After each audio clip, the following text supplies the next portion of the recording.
Hello, this is Ben Television News Roundup, a compilation of major stories in the week ending. I am Tunde Alabi and thank you for joining us. The U.S. has come under criticism for the way it has handled the Ebola outbreak in the country following the reports of a second Texas nurse, Amber Winston, testing positive to the Ebola virus. The U.S. Center for Disease Control and Prevention said that the nurse should not have been allowed to board a flight from Ohio to Texas, having had a slight fever before boarding the plane. Nurse Amber Vincent, 29, flew from Cleveland to Dallas the day before she was diagnosed with Ebola. Meanwhile, President Barack Obama has been speaking on the efforts of the government to contain the disease. I just had an opportunity to get a full briefing from my entire team across administrations, across agencies, on the aggressive steps that we are taking to fight the Ebola epidemic, to stop the epidemic at its source in West Africa, but also to make sure that we're doing everything we need to do to prevent an outbreak here in the United States. As I've said from the start of this outbreak, I consider this a top national security priority. This is not just a matter of charity, although obviously the humanitarian toll in the countries that are affected in West Africa are extraordinarily significant. This is an issue about our safety.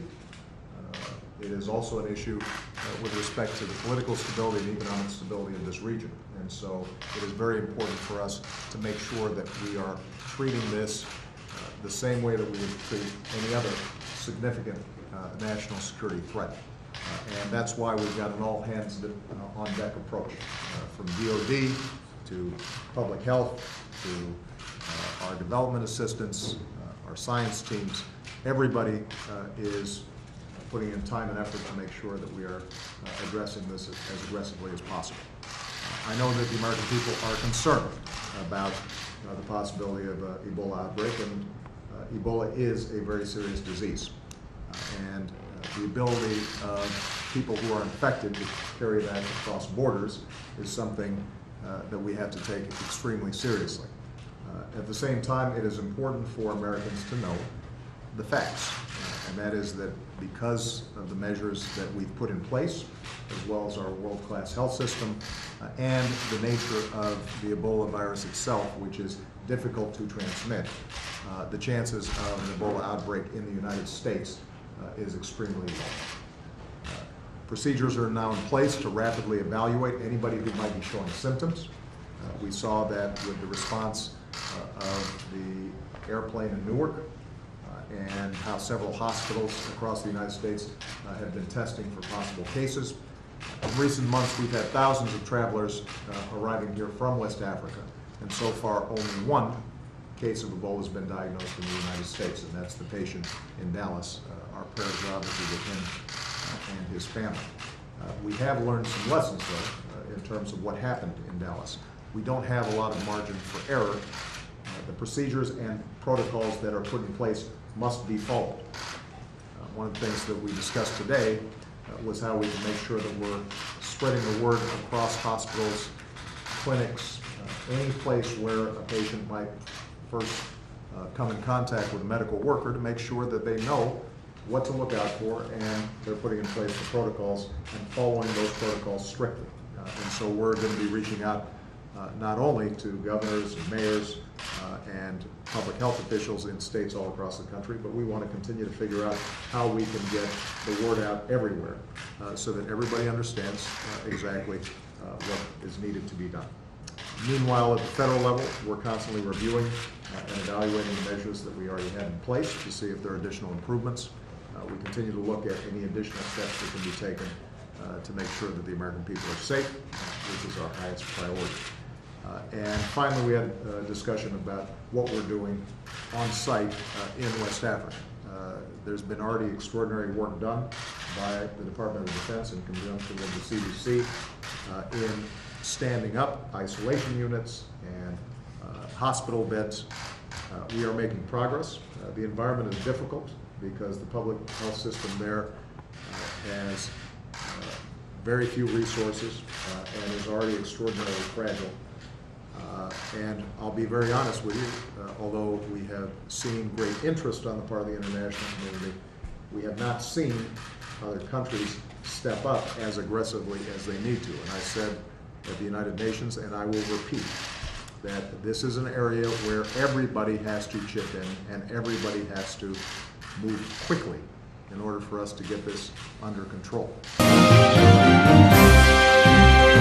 Here to the United Kingdom, where the economy seems to be booming, official figure from the Office of the National Statistics has shown that the UK unemployment total has fallen to its lowest level in 6 years. The number of jobless people fell by 154,000 to 1.97 million in the 3 months to the end of August. The drop took the unemployment rate to 6%, its lowest since 2008. Meanwhile, wage growth has remained below the current inflation rate. The Chancellor, George Osborne, has described the development as a sign that the UK economy is growing and the government policies are working. Well, we've learned that the British economy is now bigger than it was before the Great Recession in 2008. It is thanks to the hard work of the British people that today we reach a major milestone in our long-term economic plan. But there's still a long way to go because the Great Recession was one of the deepest in the world and cost Britain 6 years, and let us resolve not to repeat the mistakes of the past, but to go on working through an economic plan that is delivering economic security and a brighter future for all. As the Black History Month, London Mayor Boris Johnson has said London is home to a large and diverse number of African communities who contribute to the cultural and economic life of the capital. The mayor disclosed this at this year's Black History Month.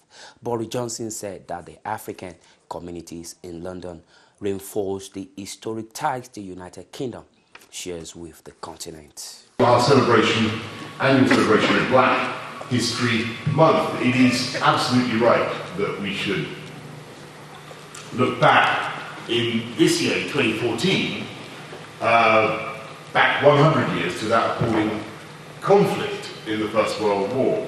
And that was a time, of course, when a generation died in those trenches. The noise was so loud, the mechanised, industrialised slaughter that was taking place in Flanders was so deafening that sometimes if the wind was in the right direction, you could hear it in southeast London, where some of you may live now. And it was an era in which, of course, not only a generation died in the trenches, but other things died as well. The old class system couldn't really carry on in the way that it had. The idea of deference, the idea that you have to believe what your commanding officers told you to do, patently not a good idea in the First World War. And across Europe, and indeed other parts of the world, you saw the end of kings and empires, or real revolutions, and so on. And yet, as Heraclitus says, as I'm sure you will remember, war is not only the destroyer of all things, war is the father of all things, says Heraclitus, remember? War is the father of all things. And in that hideous carnage of the First World War, all sorts of things were born, weren't they? Who could remember some of the things that were born in the First World War? Brilliant students of history who were here at the 7th, who can remember some of the things that were born in the First World War?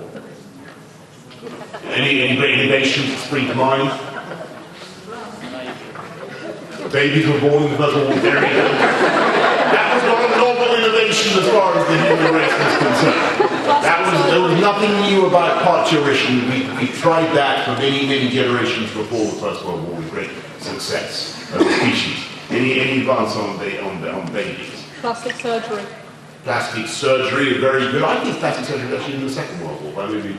A member of the organizers said that the celebration was an opportunity for Londoners to explore the rich black culture in the city.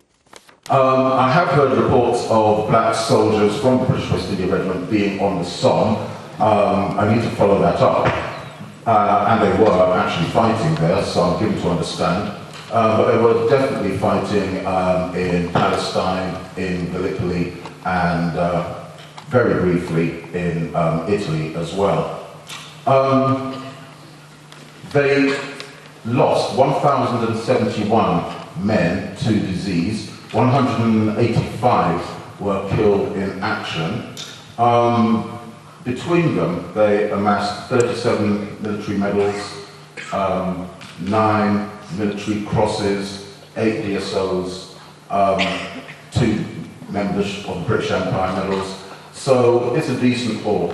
But nowadays, they're mostly remembered here at Seaford in Sussex. That was their British base, and every year the West Indian Ex-Servicemen's Association takes a little party down there, and together with the British Legion, the 19 members of the British West India Regiment who died in Seaford, where they were actually training, are remembered.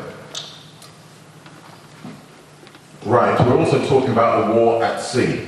As Stephen mentioned in his presentation, there was an enormous reliance on non-white labour to keep the sea lanes open.